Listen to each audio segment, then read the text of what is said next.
Good evening, Lougheed scholars and other community members. Welcome to the Lougheed College Lectures. Thank you for joining us.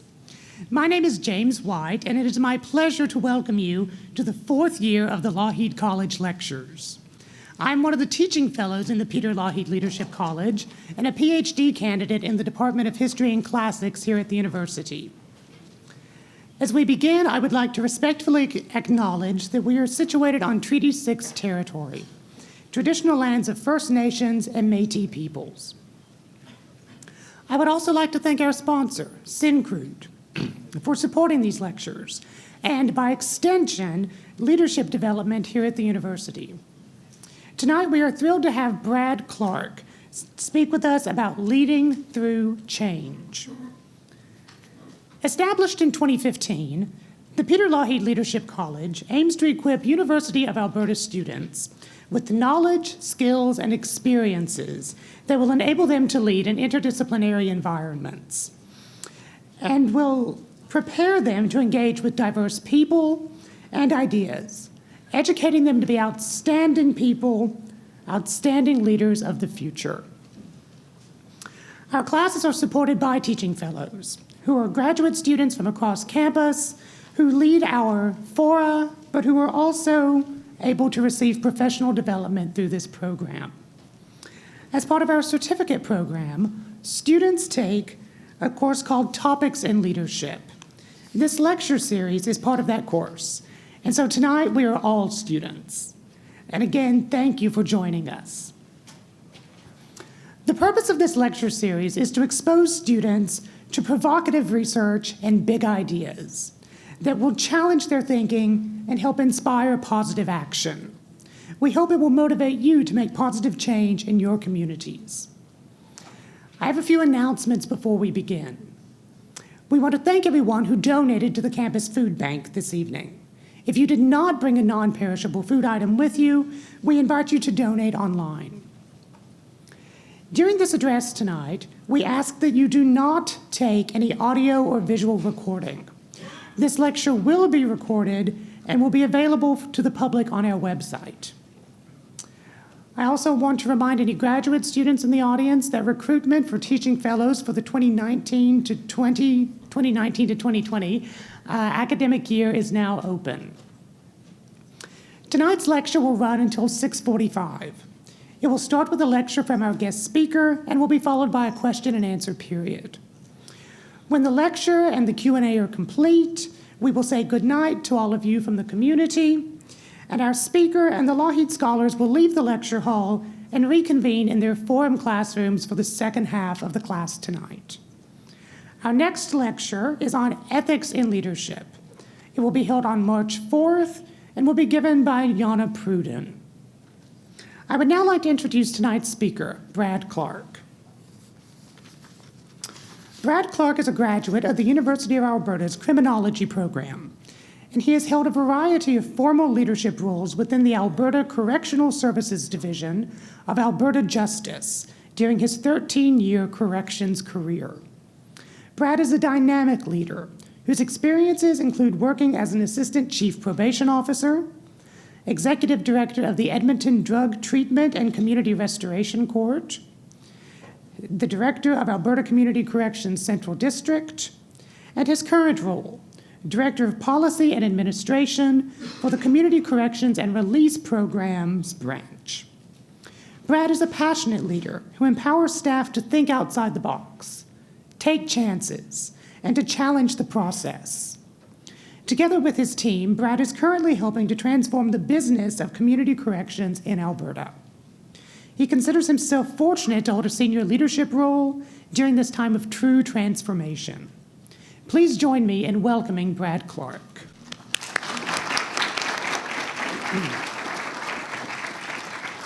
Perfect. Thank you very much. So the first thing I'm going to acknowledge is just my love-hate relationship with public speaking. I love the idea of it, and then it comes, and so just bear with me if I work through some nerves here. So it's an absolute honor to be here. I always love coming back to the University of Alberta. It holds a special place in my heart for a number of reasons. It was a turning point for me personally, professionally, all of those types of things. I lived in Hub Mall. I met my wife in the basement, a classroom in the basement of the Torrey building in one of our criminology lectures. What seems like not that long ago, but I guess 14 years ago or so. When I was preparing for this and when I was asked to do this, it was truly quite a humbling experience, looking at the incredible roster of speakers and thinking, wow, humbling and maybe a little bit, more than a little bit intimidating. And I thought, what do I have to offer this group of future leaders? And I know there's community members in the crowd as well. And so I started thinking about it, and really there's two stories I'm going to tell today. One is my personal career journey, which is a journey of leadership. It's only been 13 years I've been with Correctional Services, but I've been in formal leadership roles pretty much since the very beginning.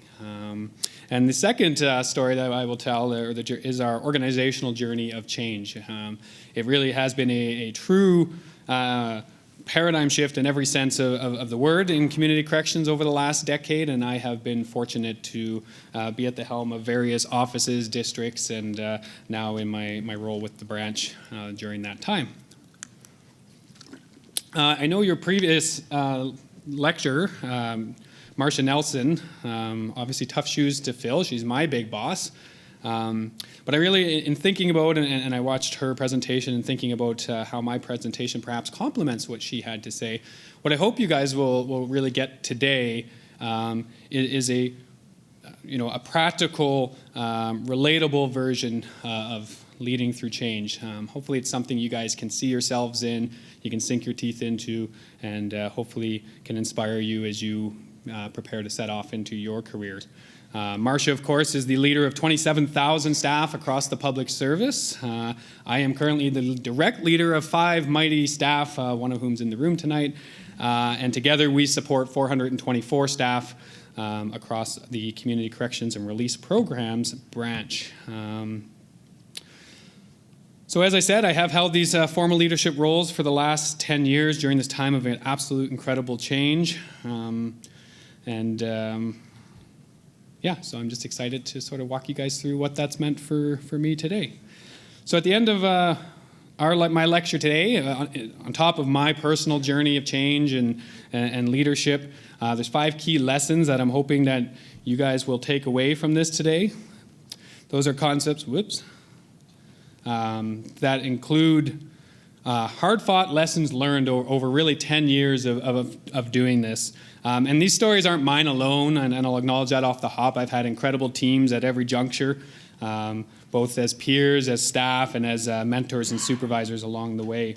So the key concepts that I hope you're going to walk away with today, and from my learnings, is the importance of establishing and cementing a plan, the whole creating a vision thing. And I know Marcia talked a lot about setting priorities and the importance of that at that sort of 10,000-foot level, and that really resonated. And my role is to take that, something as broad as let's create safe communities for Albertans, and boil that down into something practical that I can give that vision to our staff to go out and have the tools and the vision, the resources, the expertise to go out and actually fulfill that mandate. So securing the vision. The next is securing resources. I'll talk about what that looked like for us in a time of great fiscal restraint and hiring restraints as well. We'll talk about taking a breath, just stepping back and making sure that you know where you're going and that you have clearly articulated that vision and that plan. We're going to talk about connecting with people, getting out and actually making sure that message is being received by the folks that, again, are being tasked with carrying out that mandate. And finally, we're going to talk about connecting the dots, the why we do what we do.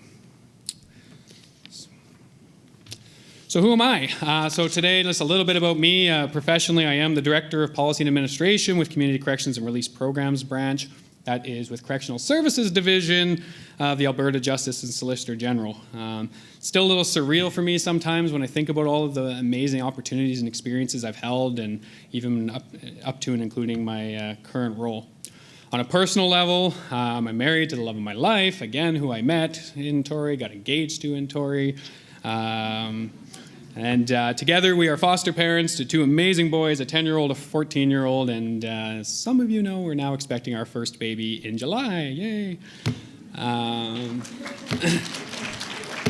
So before all that, who was I? I was a small-town boy from Cole Harbour, Nova Scotia. I tried, if I was a little better with like paint, I would have wrote Home of Sidney Crosby and Brad Clark. But if you've heard of Cole Harbour and you're not from the Maritimes, you've probably only because you know Sidney Crosby grew up there. And in fact, we went to the same elementary school, and my little brother's claim to fame is he once tied him to a tree while defending a fort in the woods where we used to play. Growing up in Nova Scotia, I was an outdoorsman through and through, something that's absolutely stuck with me. I have a passion for the outdoors. I played every sport imaginable. My first love, true love, was football, and my career aspirations of the day were to play professional football, of course. As fate would have it, there were no NFL scouts at my high school football games, and through a series of life happens types events, I found myself at 16 living on my own in an apartment in Dartmouth, Nova Scotia. Working, pumping gas to make ends meet, that type of story we've all heard before.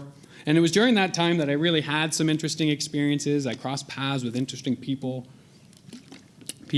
some of whom I may now today call clients. And through that experience, I realized I didn't know then what it was, but I knew I wanted something more, something different, something better.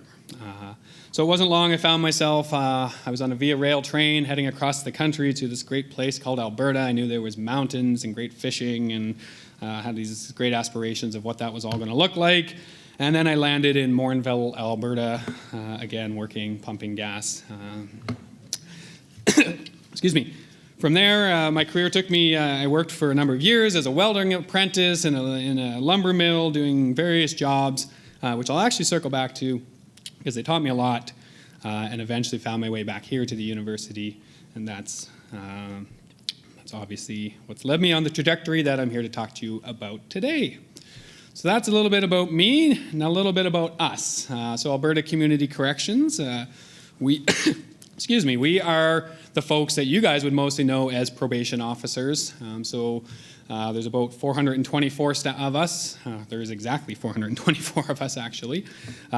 Staff within the branch, that's probation officers, management, supervisors, admin support, and my small but mighty team of 5. So we operate 52 offices. We have a footprint in every community in Alberta, which is actually a very unique thing for public service. We often have, big offices in places like Edmonton and Calgary. Our work extends to every single community in Alberta. If we don't have an office there, we have an officer that goes there, and that includes flying communities like Fort Chipewyan. What do we do? On any given day, we have 20,000 offenders under our direct care and supervision. That parlays to about 38,000 offenders who rotate through our doors throughout the course of a year. And again, that's on a variety of supervised programs, everything from your fine option individual, so somebody who's working off a fine, all the way up to what we might think of as your sort of hardened, repeat recidivist offender.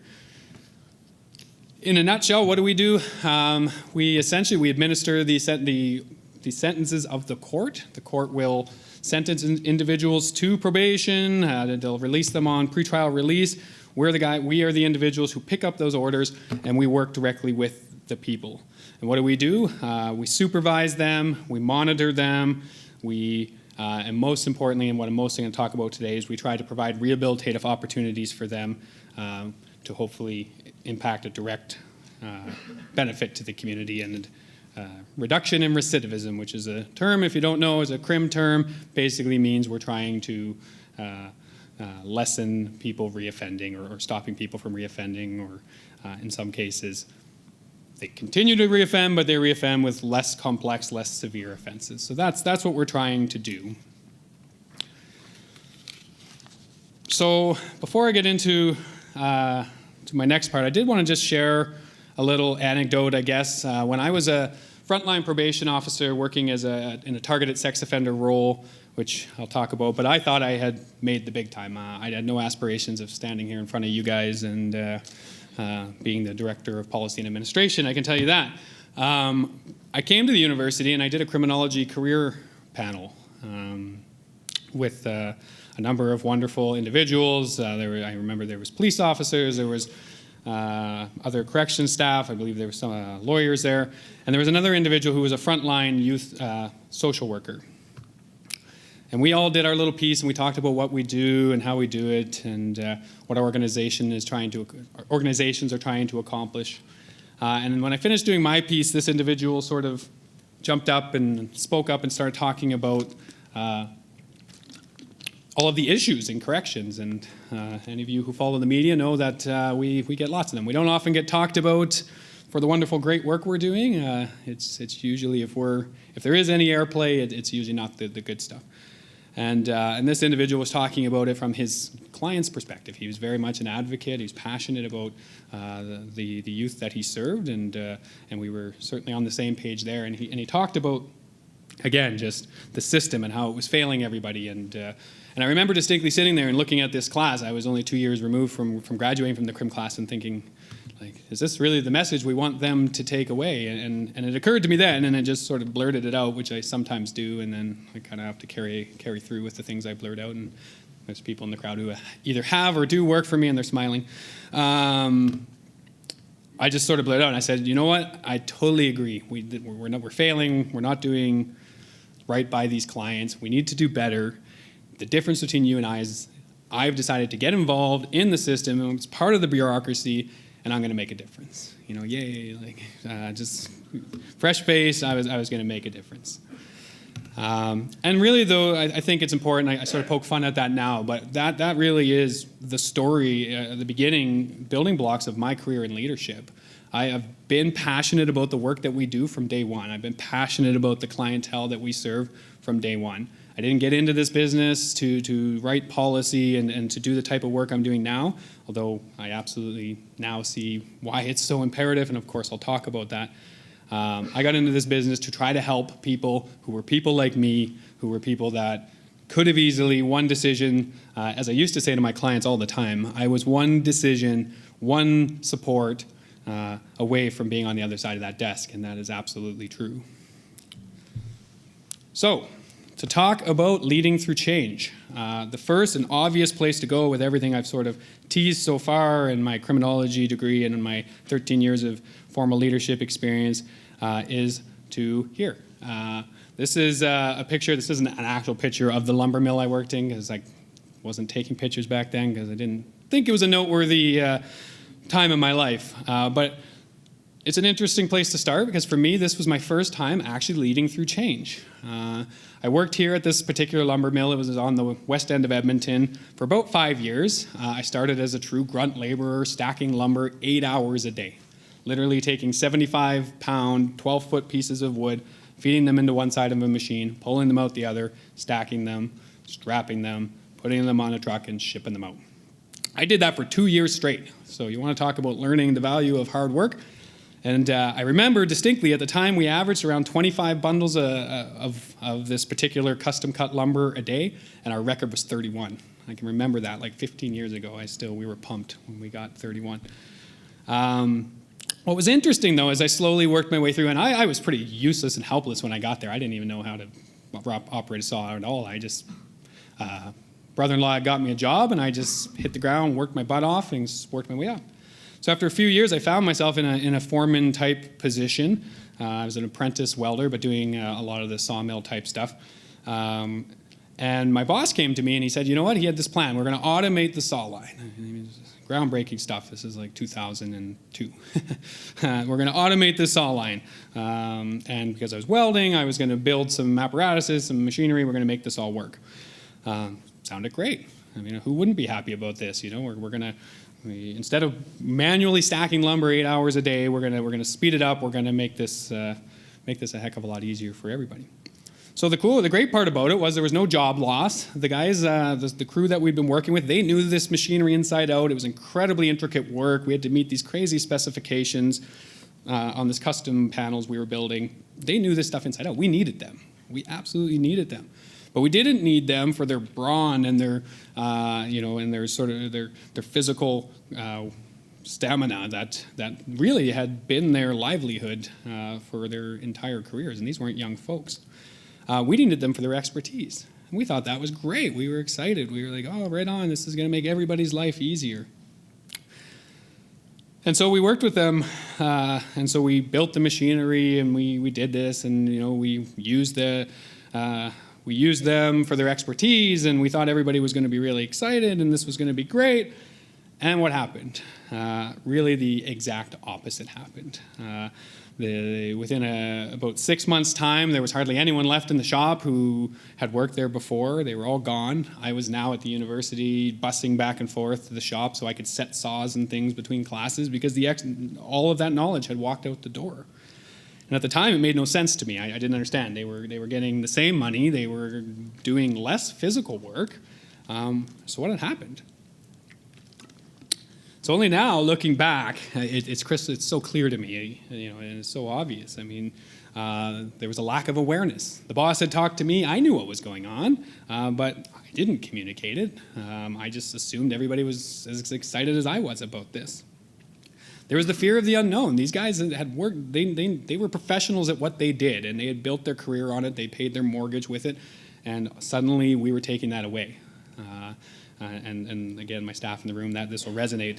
All of that expertise, all of that comfort of knowing what you do day in and day out was gone overnight. There was a lack of security. Were they being replaced by machines? Was this just sort of an inevitable evolution and they were going to be out of work? And finally, and most importantly, there was a lack of sponsorship.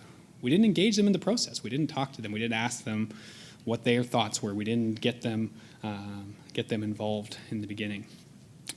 So again, because of that, by the end, the whole initiative basically failed miserably.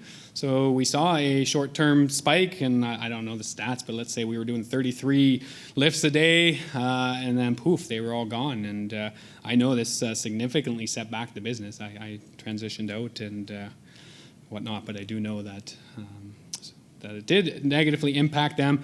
And again, it was sort of my first unsuccessful foray into this world of leading through change. So to understand, I guess, my journey of change, you do have to understand a little bit about my career journey because, ironically, they sort of start and end, well, not end, there is no end, but they started around the same time. So in 2006, I was here at the university finishing up my criminology degree. I was working as a correctional peace officer at the time at the Fort Correctional Jail, and I was heading for a career in the RCMP. At the time, criminology just seemed like a really interesting, cool career or field, and policing just seemed like the obvious fit. I was young and athletic and thought being shipped off to somewhere up in Nunavut sounded like a great idea at the time. So that's where I was heading.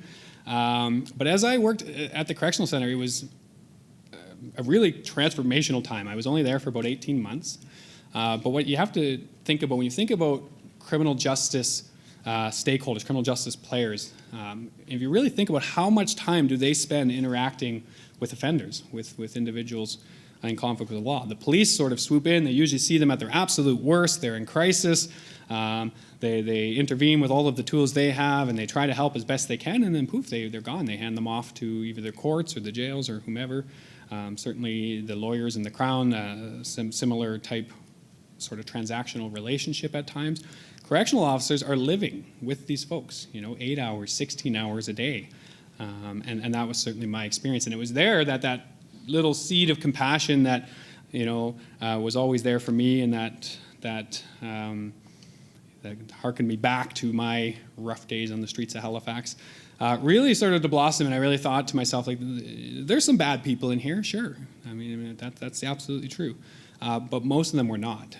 Most of these folks were sad or as they say, mad, and it really started to resonate and to hit home to me that these folks are no different than you and I, and we need to support them. We need to provide them opportunities to get better, and so there was that, and my coupled with the fact that my criminology placement advisor at the time, Miss Kim Sanderson, who's now my ADM.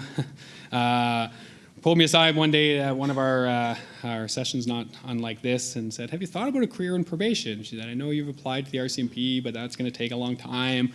Why don't you think about a career in probation? So I did. I applied and was successful and transferred from the jail to the first probation office that I worked in. I ultimately ended up working in about 9 or 10 different offices in a variety of different roles. But what was interesting about coming into probation in 2007 was there was no leadership opportunities. And this is something that I always reiterate because times have certainly changed, and I think it was a real important piece for me in my career. So when I got into the business, there was one supervisory position in all of Edmonton. And of course there was management, but that was far off at the time. And so I wasn't motivated by trying to get promoted. I wasn't motivated by trying to, when I was offered professional development, I didn't take leadership courses. I took courses that were going to make me a better officer. So I worked as a frontline probation officer, and as I mentioned, until 2008 when I got the special assignment, I got a targeted caseload specializing in sex offender supervision. This was truly absolutely remarkable to me.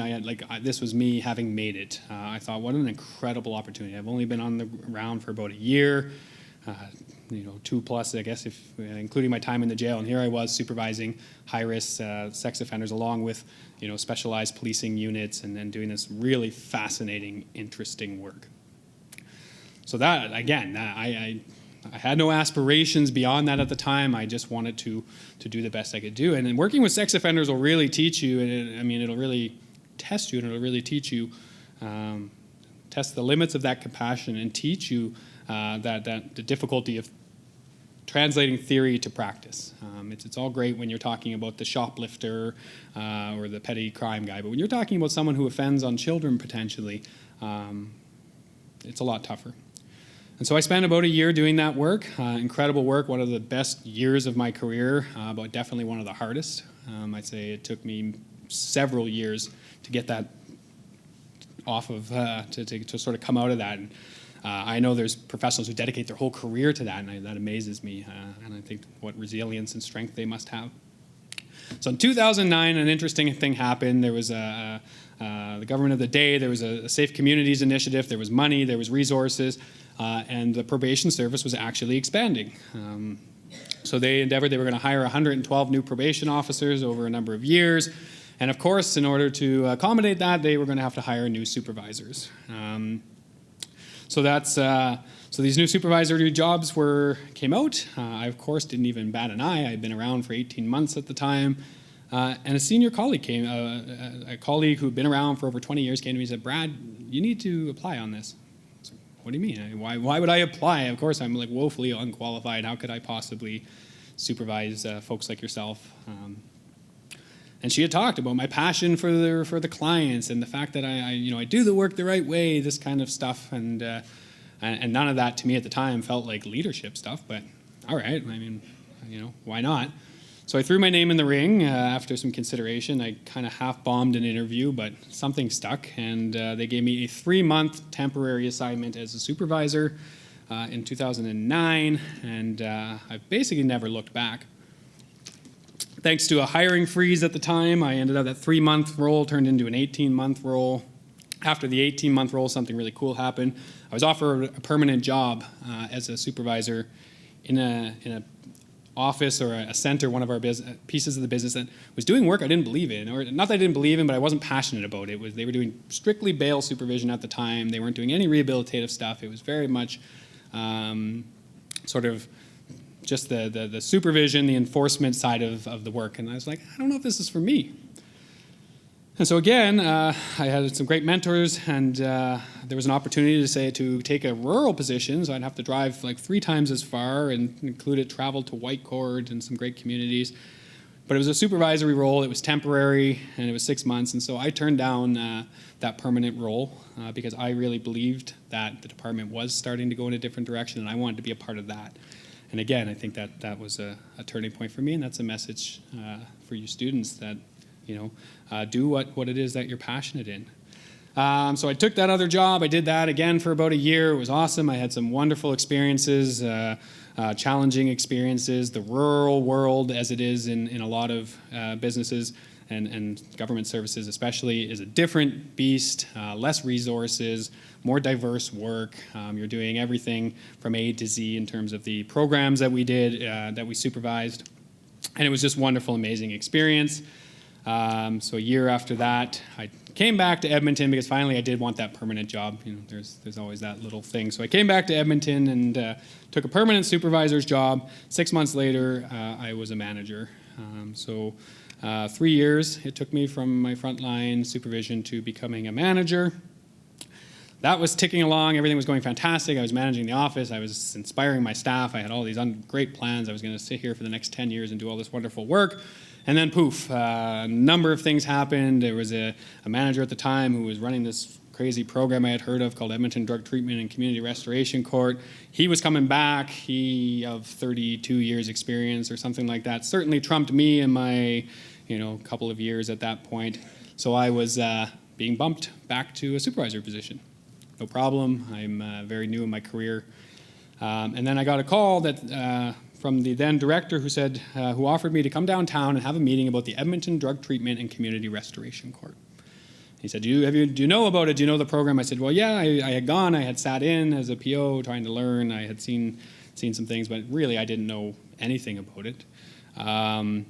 He assured me this was not an interview. I was coming down. He just wanted to have a discussion, and I thought, okay, great. So I drove down to the Brownlee building downtown Edmonton is our head office. It's terrifying when you're frontline staff. Now I work there, and it's very boring and really unassuming. But drove down to the big bad Brownlee building, and I met with our director, had a conversation. He said, look, we need someone to temporarily go in and deal with some staffing issues. There's some morale is really low. There's some issues going on there.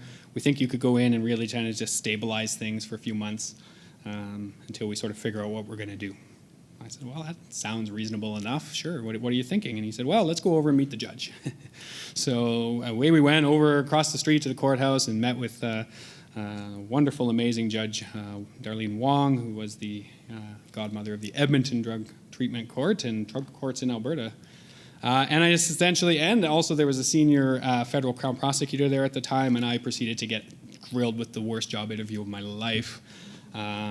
So survived that, went back to my office, assumed that ship had sailed, and about a week later I got a phone call from the same director who said, Brad, you're it.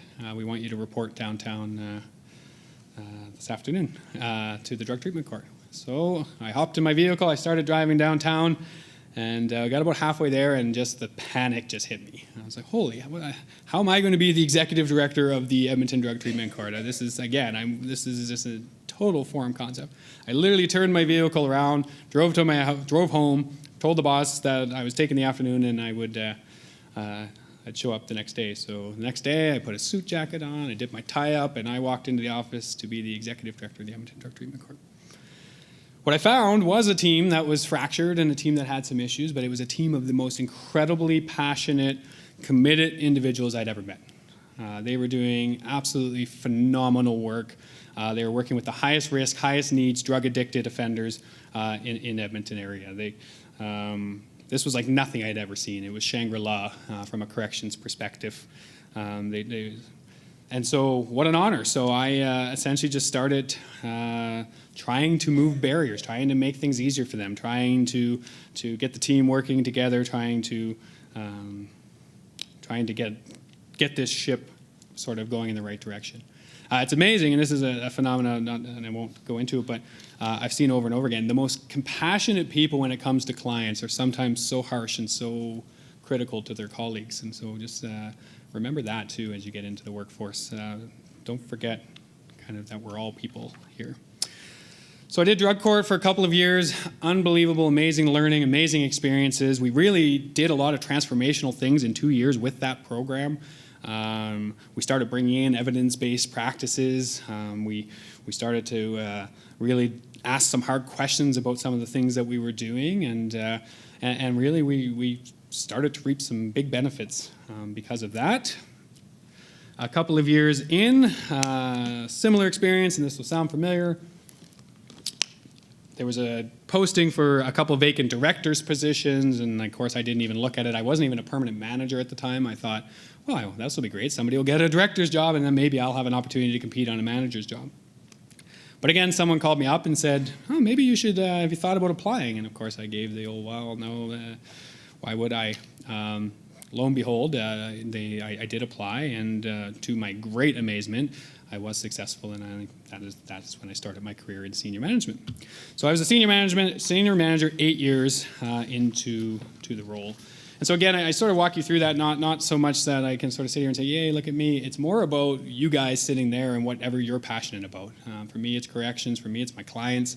And you sort of see how that then cascades and it prepares you for these opportunities as they come. So at the same time as all of this, corrections was just starting down an incredible journey of change as well. And so to set some context as to what this world looked like when I came into it, we had caseloads in the area of 110. We were doing what we called risk management type work, which was the work of the day, and it really meant we were sort of enforcing conditions, we were reporting breaches to the court, and we were making a heck of a lot of referrals out into the community. It was good work, it was meaningful work, but it was tough. I can literally remember experiences like walking a client in from the waiting room and having a whole conversation for 5 or 10 minutes before I realized, oh, that's not the mic I'm thinking of, that's another mic. When you have 110 clients sort of cycling through. So around the same time that I was sort of a new SPO, we got called to a meeting in a hotel room in Edmonton, and our executive director of the day, along with this, at the time, sort of ambiguous scholar, Dr. James Bonta, were there to present to us. And we were essentially told that, in really sort of almost this so few words, what we were doing isn't working. Actually, in fact, all of that hard work you guys are doing, and in some cases, we're actually making it worse for offenders. So again, now think back to my lumber mill days. I'm thinking, holy crap! Are we all here? Is this a mass layoff? It was very humbling to hear that. But in fact, that is what the research was telling us. That the type of work we were doing was being ineffective, and for a large portion of our population, the minimum low-risk type offenders, research said we were actually making them worse. They were by their time spent with us and interacting in our offices and spending time with other antisocial individuals in our waiting rooms, they were actually going out and offending more. So that sort of became for us, that ushered in the new era of community corrections, or it was the start of it. There's the principles of risk needs responsivity. By them, were already accepted as best practice in the field, and we were getting on board. So this may not sound that novel to those of you in the room, but I'll just quickly explain it. So the risk is the who. So obviously we want to target our interventions to high-risk individuals, the high and moderate individuals. The needs is the what. This part was really important for us. This is when we started looking at what we call criminogenic needs. We hadn't done that before. What we did before is we administered the court orders. So if the court order said you will go to domestic violence counseling, you would go to domestic violence counseling. If it said you would go to AA meetings, you would go to AA meetings. Regardless of whether or not that, in fact, had any correlation to your crime cycle and your criminal behavior. So what this meant was we now needed to bring in new tools to identify what were these criminogenic needs, which that too was a novel idea. Prior to that, we had a 9-item static tool that you could rattle off in about a minute. And we were now brought in a validated risk needs assessment tool that if originally, when we first implemented it, it took officers about 2 hours to do. It requires an intensive in-person interview followed by collateral contacts verifying the information with other sources and then plugging it into an empirically valid tool. This tool would then tell us what are the areas of risk and criminogenic need. So this was a huge shift for us. So if the order, regardless of what the order said, we started making referrals, and of course, I should add that caveat, we will always administer the order. We have no choice. That's a huge part of our role. But in addition to that, we started looking at these criminogenic needs. So that might mean maybe the individual didn't have that counseling condition that said you had to go to DV, or maybe it did say DV, but when we actually looked into it, it was actually a mental health issue or an addictions issue or some other major driving factor. So that again was a big shift. And finally, responsivity. And again, this one's intuitive, but it was transformational. It meant we had to match the service, we had to match our intervention to the individual needs of that client. So be it their learning style, be it their culture, whatever it might be, it wasn't a one-size-fits-all. And that's really easy to say, very difficult to do when you have 20,000 offenders on any given day. So we'll talk about kind of what that started to look like. So we had a model. We knew what we were supposed to do. And actually, we had some pieces sort of falling into place. We had the risk needs assessment tool. We trained all of our officers in motivational interviewing, which is a great set of skills which teach you how to talk to an individual, how to motivate them, how to steer them through the change process. And at the same time, we adopted this idea of risk reduction. So now we were taking some responsibility for actually reducing these folks' risk. Again, this was significant. So we taught we gave the officers tools to say, this is who we want you to target. We talked to them about how to have these wonderful, great interviews that will produce, that we can plug into this risk assessment that can say, here's the things that we need you to do, and then we said, go off and do it. The problem, of course, with that is that we didn't give them any actual tools to do the job. So or tools to facilitate that change. And again, that wasn't our business at the time. We weren't doing that. We were making referrals. We were making better referrals at that time, but that was about it. And the same research that tells us if we do these risk needs responsivity principles, we will see a reduction in recidivism. We will see better outcomes for offenders. The same research told us if we only do 2 of them, we're not going to be nearly as successful. And so that was essentially what we were doing. So that leads me, and as I walk through these 5 lessons, it was important that I sort of set this context so that we understand kind of, because I'm going to talk about them somewhat quickly now watching the time. But the first was establishing the plan. And when I talk about that, I'm talking about creating a vision. We knew what we needed to do. We had the evidence, we had the research. It was very explicit as to what we needed to do. As Marcia talked about in her talk, we had the high-level vision of helping create safer communities, but we had to put this into action. And the interesting thing about community corrections in our culture was we hadn't done this before. There was never really a need to do this before. We have no control over who comes to us. We have no control over the conditions, or very little control over the conditions that are on the orders when they come to us. We have no control at all as to what acute crisis and needs they have when they walk into our offices. So we were just busy doing. Our officers were working incredibly hard, and they've done, and I'm not unique. Most of our workforce are passionate individuals. They're in this business to help clients. We have some who like, the breaching aspect and the whole enforcement side, but most are helpers. And so that's what we were all busy doing, putting out fires and just serving this huge amount of, this huge population, this revolving door that is our justice system. So to make matters worse, we had actually done some of this type of stuff before, but not well. We had done it off the corner of people's desks. We had bought pieces, when fiscal cycles allowed, and sort of plugged things in, and brought people in for 2 days of training on motivational interviewing, and then said, oh, great, you guys go do motivational interviewing for 20 years without any boosters, supports, any kind of assessment of skills, all this type of stuff. And so this was all working against us when we sat down and we said, we are going to be committed to being an outcomes-driven, evidence-based organization and a leader in community corrections practices in Canada. Mouthful.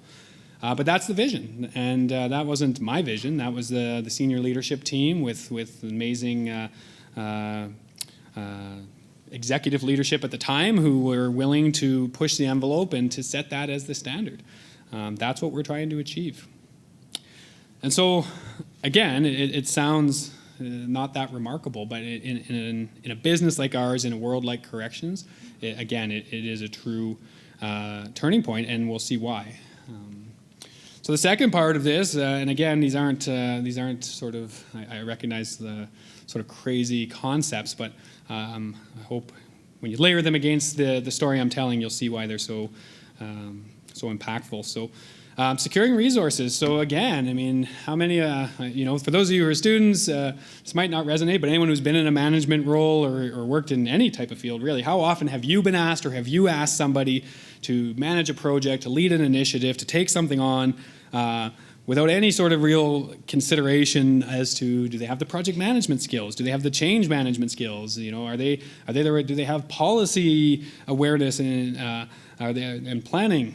Do they have the expertise needed to do the job? And in our world, the reality is we did that all of the time. It wasn't. It was just the reality of what we're doing. When you have 20,000 offenders again on any given day, and the finite resources that we had, they went to supervising those clients, supervising those offices, making the front line tick. So when we put together our plan, and I'll remember the initial sort of structure of what this great unit was going to look like, and we were going to have coaches in each corner of the province, and there's going to be all these wonderful things. And of course, reality sort of whittled it away, and we came up with this plan for essentially a unit of really 4 people when we started. And I walked into a meeting with our assistant deputy minister and all of the executive directors to pitch my plan. It was going to cost $400,000 per year. It was a well-written, well-articulated plan, and I just about literally got laughed out of the room. They were like, this is crazy. And it was crazy in our world. I mean, $400,000 for essentially a policy shop within an operational branch, it just didn't, it hadn't been done before, and it didn't make sense to them. So then I was able to remind them of the vision, of the plan that we had all committed to, the mandate that we had gotten from our ADM and, of course, our deputy and everyone above that. And we were just made no bones about it. We weren't going to be able to do this if we didn't have the tools to be successful. So lo and behold, our amazing ADM, who had been involved who had been stewarding this work long before I came along and had a long career in corrections, she truly bought into the vision. It wasn't something that she, just, it wasn't lip service. She bought in, and within a week, I had a commitment for the resources, and we started the process of hiring what would become ultimately my team.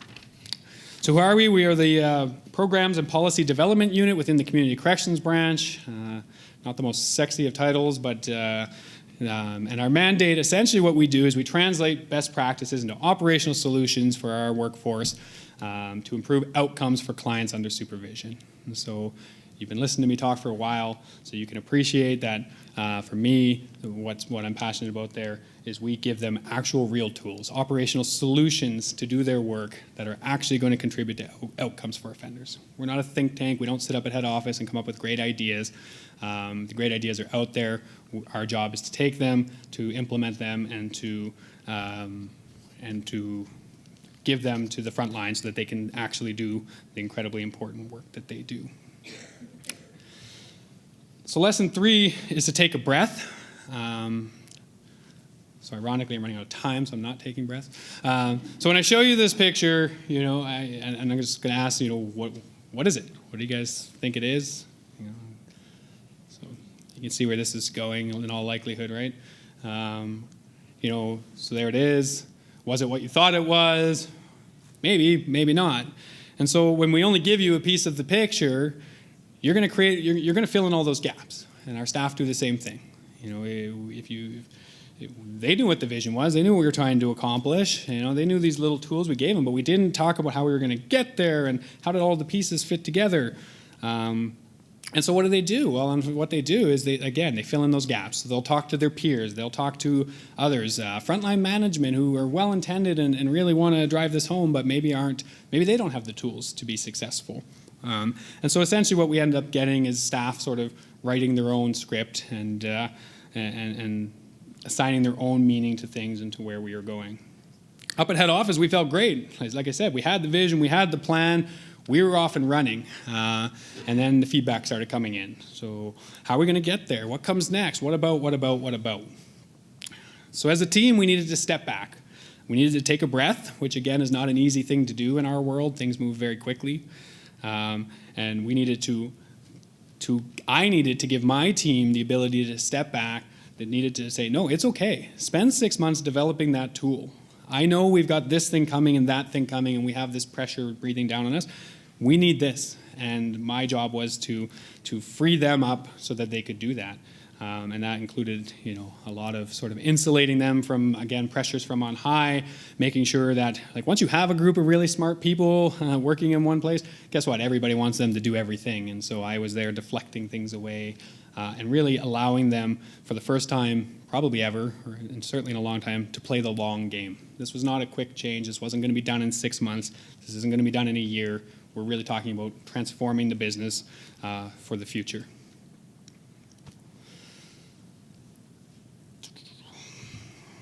So now, essentially, where did that lead us to? Again, not surprising, connecting with people. We are a branch of 424 people in all communities across Alberta, as I said. So it was great for us to sit up at head office and take these great ideas and build tools and fire them out and just assume everybody was going to do their great thing. But that, again, that wasn't going to work. That assumes that your leadership on the local level has the ability to do the change. That assumes your management, first of all, is bought in, and second of all, is able to articulate the new vision and understand these new tools. They didn't grow up in this world, and that's really important to understand, is when you have professionals who work an entire career and have that expertise over decades, and then they're promoted into these these leadership roles and management roles, and then all of a sudden we change the game on them. That's a really uncomfortable place for them to be, and we realized that we needed to get out and we needed to connect with people. We did this through using various change management models. You guys might be familiar with ADKAR, awareness for the need to change, desire, knowledge, ability, reinforcement. We applied those concepts to everything that we did. We were very purposeful in our communication. We were very purposeful in when we were out speaking to staff. We wanted to make sure that there was a common message, that people understood the vision, and we understood where we were moving. We also knew that we had to provide them, as I said, with the materials and tools to be successful. Another area where we hadn't excelled in the past. It wasn't good enough to say, hey, you're doing change, you're doing risk reduction now. It was like, no, we need to give you actual tools to be successful. So we brought in we're bringing in an evidence-based model. We've put the supports in place to ensure fidelity to that model. We've created a training program that allows them the time and to properly develop these skills. We have an assessment process whereby offenders and the interactions with their offenders are taped and submitted and coded through an academic institution as well as some of our own staff. And again, this is all really novel stuff in a world where we just didn't do this before. So we gave them the tools, and we got out and we made sure that that we got out there and that we connected people and that we helped them understand where we were going.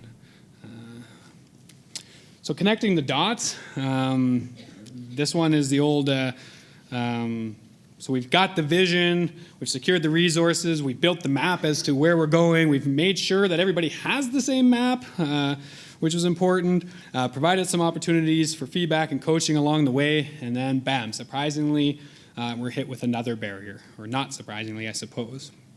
This is the Simon Sinek piece of the presentation. You guys are familiar why we do what we do, and that for us was a disconnect a lot. While there was a lot of passionate individuals, as an organization, again, we had not stopped to think about that until this shift. And so when we dove into this world, we did so, I think, with the assumption that we all were on the same page with the why. So in community corrections, we knew that we knew what we did. We aimed to ensure public security, to make communities safe. We target recidivism. We supervise offenders. We could tell you what we do. We're really, really good at talking about what we do. We've been doing that for years. We have this many offenders. We refer to this many programs. We've breached this many people. We're good at talking about what we do. We're getting better now at talking about how we do it because we gave them some tools. I mentioned they had the motivational interviewing. We have this risk needs assessment validated in Alberta. So we could start to talk about how we did the work and how we did our business. And what we realized was lost in all of this because when staff are busy learning new tools and feeling uncomfortable and being pushed to do things that they've never been asked to do before, it's very easy to lose sight of the why. And we would talk about concepts like evidence-based and the risk needs responsivity that I've referenced before become almost lingo. It means nothing to staff anymore. We've said it so much, we throw it out so much that it's lost all meaning. What does it actually mean? So again, this is what led us to this final sort of lesson here, which is connecting the dots. How do we do this? Again, we just, through very purposeful engagement, through various different communication forms. We had deputy ministers record messages to staff. We had ADMs get out and meet with staff. We had folks from my team and myself getting out. We had print material produced, just about everything you can imagine. We did feedback groups so that staff and clients, staff and management, there was a true two-way feedback loop so that we could understand, hear from them what was going on and have a chance to respond and articulate back. We did a lot. We were very, very purposeful in helping them to remember the why. We shared success stories. We shared anecdotes of clients, anecdotes from clients. I'm going to share one in a moment. Trying to get people excited again, help them remember the why. Those managers that I referenced who were feeling uncomfortable and were, again, being asked to do things that maybe they had never been asked to do before. We created, we didn't create the concept, but we implemented the concept and created the tools of meetings in a box. So when we had key issues around change, there was fundamental pieces that built upon each other that we needed to make sure were done right. So my team put together meetings in a box, which was essentially a toolkit that gave a manager everything they needed to A, feel competent and ready to sort of discuss these things with their staff, and B, then to facilitate and train these boosters with their staff. This was, again, a totally different way of supporting managers, and something we hadn't asked them to do before, but we knew that in your office, if you're working in Peace River, you don't care about what some director in Edmonton says. You're going to hear it from your manager, your supervisory team, and it was critical that that message was the same. And so we did things like build these resources in meetings in a box. Oh, I'm not ready for that. And so it has been an incredible journey, and community corrections, it's been really a decade of change. I've been in, again, leadership roles throughout, and today I am, in my current role, so passionate and so honored to be at the helm of this change. I mean, we're nowhere near done. We will have trained all of our staff in the province on the new model by the end of this coming fiscal year, which is April to March next year. We'll have all of our staff trained. These tools are in place. We have policy in place to support it. We're currently creating and finalizing a quality management and accountability framework that changes the way we talk about quality service within community corrections in Alberta. And we are positioning the branch in such a way that hopefully, for the first time, if not ever, in a very long time, that we can be ready to respond and evolve as the research and best practice in our field does. And again, that's something we're really passionate and excited about.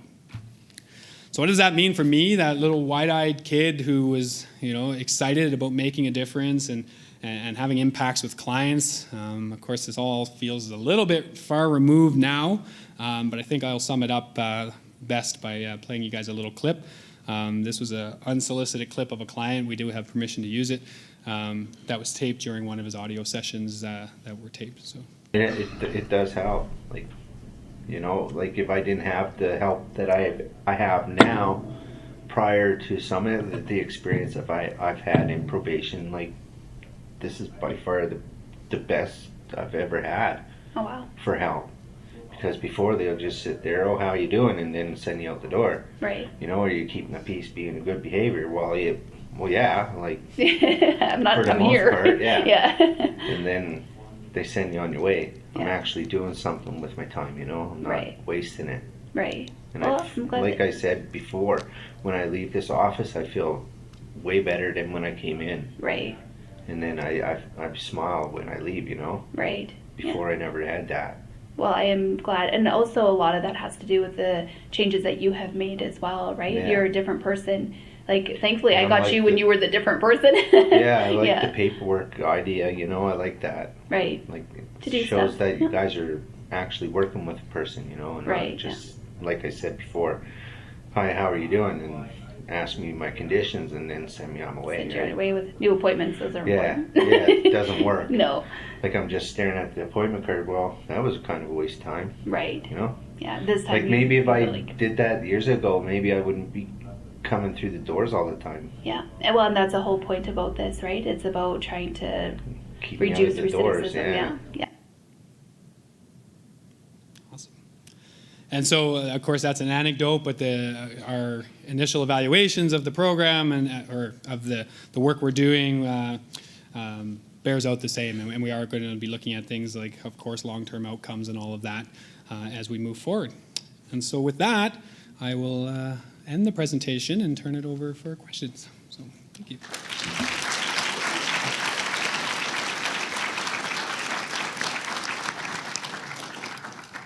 Thank you, Brad, for a very engaging and thought-provoking talk this evening.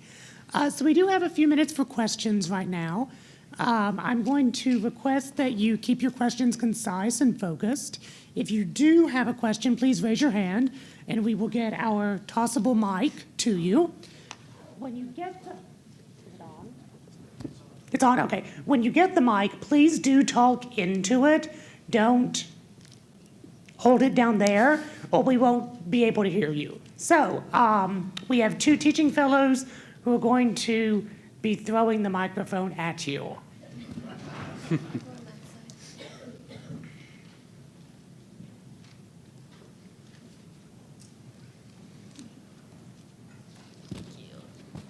Can you hear me? Yeah, okay. Thank you for coming tonight. I really appreciate this really engaging lecture. My personal opinion, I think the system is designed in a way to have certain people fail and to fall through the cracks. And for those who don't know, in Canada, the Indigenous people are the most incarcerated, and in America, it's Black people. And I used to volunteer at the Elizabeth Fry Society, and E-Fry basically helps women who are incarcerated or about to be incarcerated. And often we had a lot of women who, when they got out of jail, would come back saying, I need ID, because the police officer at the time who arrested her would throw out all her belongings and they wouldn't keep, anything that she had on her at the time. So she would come in, she needed ID, and then getting government issued ID is not easy, but she needed ID to get some sort of housing, and then she needed housing to get her kids back. And it was just like this domino effect of basically the system denying her at every step of the way. And we also I remember we had a transgender woman who was being held at the remand center, but she was being held in the male unit. And her roommate was a man, so the state was like not recognizing her gender or her safety at that point. My question is, do correction officers, even those who work at government levels and on the field, I don't know what the term is, on the front line, do they get any sort of training that tells them about, like, for example, Black Lives Matter, or how Indigenous people are one of the most oppressed in Canada, kind of basically maybe knowledge of how the system works, and maybe kind of teachings that will make them consider their own personal biases and their own racist values, because society does condition us all to have biases and these kind of ways of thinking. This is a very long question, but it's just more of what can we do to help the system when the system is designed in a certain way to hurt others? Yeah, no, thank you. You absolutely packed a lot into that question.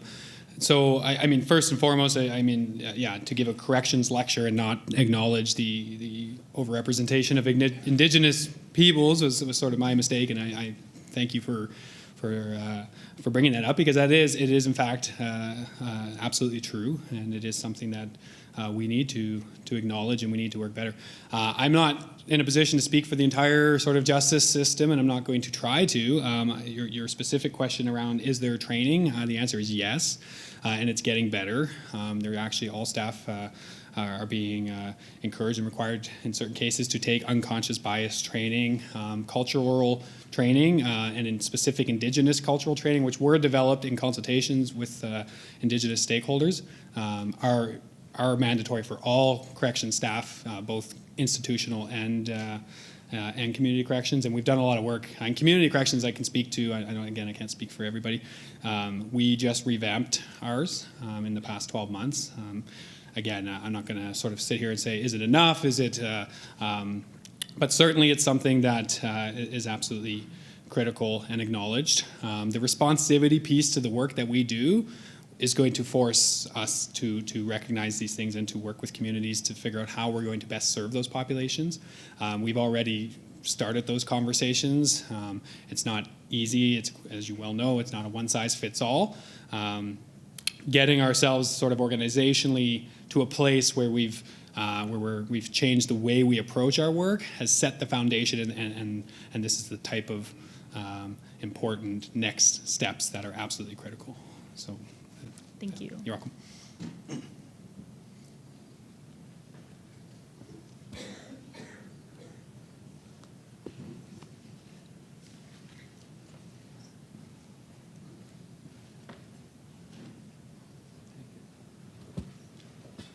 Hi. Well, I think you can hear me. Thank you for that wonderful talk. I mean, I know very little about correction, so that was quite an eye-opening talk. I came to listen to managing change, but when I think about work about the correctional officers do, I imagine there must need to be a lot of compassion involved in the work they do, for one. And a large component of it is emotional labor as well. You're caring for people that are underprivileged. How do you train your officers to deal with the emotional component and to improve or maintain compassion? Yeah, thank you. You're absolutely right. I mean, you heard me speak about it. I'm obviously passionate about it. Our staff are very passionate. We are working with often very marginalized groups within society. And there is a very real reality of vicarious trauma that our officers are exposed to. And again, I'm talking really quite specifically about probation, so community corrections. Within the centers, there's all forms of trauma, of course. But in our world, it is that vicarious trauma. We're hearing your story, we're reading circumstances, we're doing those types of things. And so even though we are training our staff to look at those individual sort of criminogenic needs that I discussed earlier and whatnot, it takes its toll. And so we are doing a lot of work in supporting our staff in terms of peer support networks, in terms of different outlets for them to ensure that they're sort of going home healthy at the end of the day. But it's a tough job, and I know personally, I was only on the front line for a brief time, but I mentioned earlier the year spent working with sex offenders was one in particular that. And now, as I'm a young father and going to have my own kids, I mean that stuff sticks with you. And so, supporting our staff is a huge piece of it. And training, again, I think I spoke to and bringing in the various models that we're doing. Yeah. So.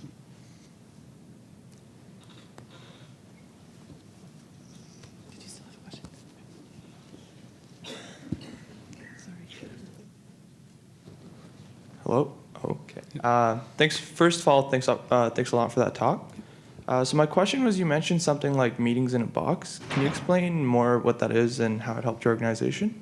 Yeah, absolutely. So essentially, it's sort of the again soup to nuts version of helping to equip leaders in our organization to essentially not just carry the message, but to train staff on key components of the process. So it was everything from, it would include the research, it would include exercises that the managers would facilitate in team meetings, it would include materials, homework to send staff away with and have them bring it back. So essentially, depending on the topic and what the needs were, that was the idea. It was we would give them everything they needed so that they could go off and communicate this message, teach this new skill, teach this new concept, and ensure that we were having consistency across the province. So, I mean, in the simplest form, that's kind of what it was. Okay, thanks.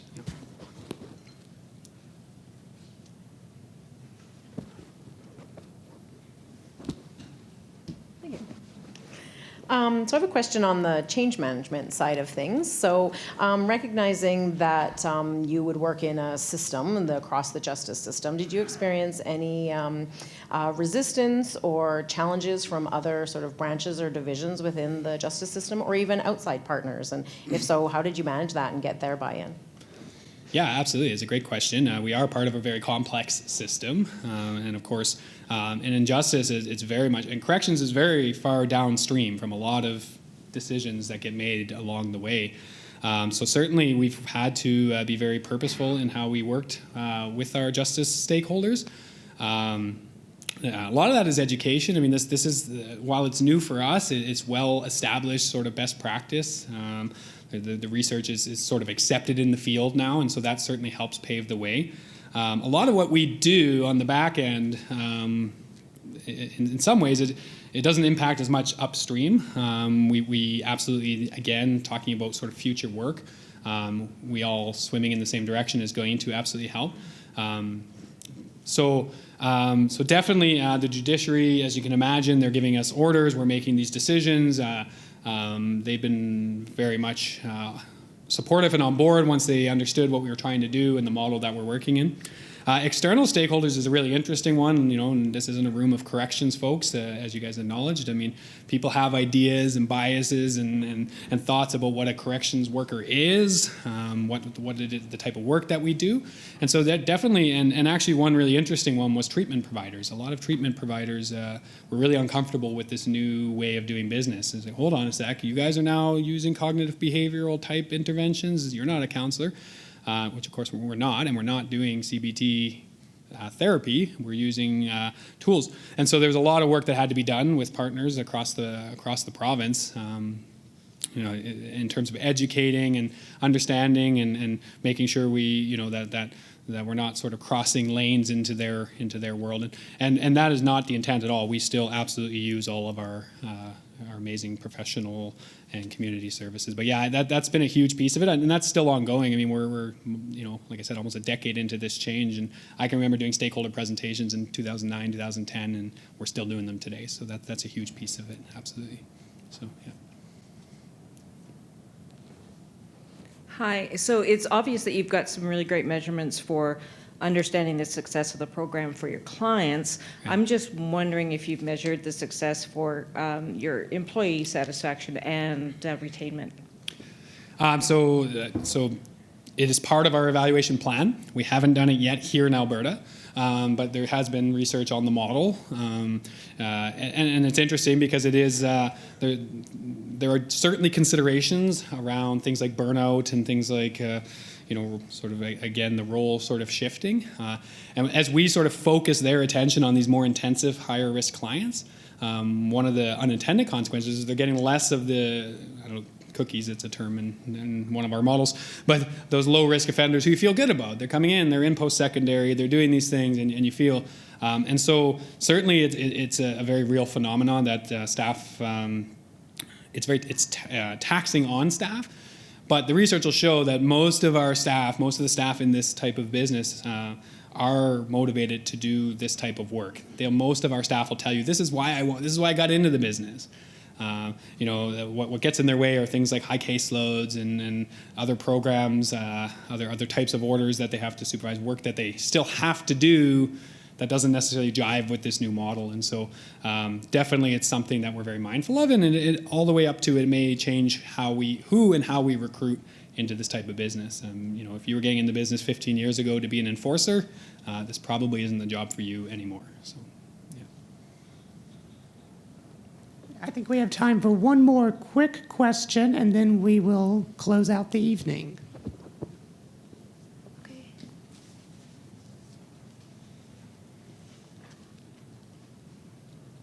Which one of you wants? Okay.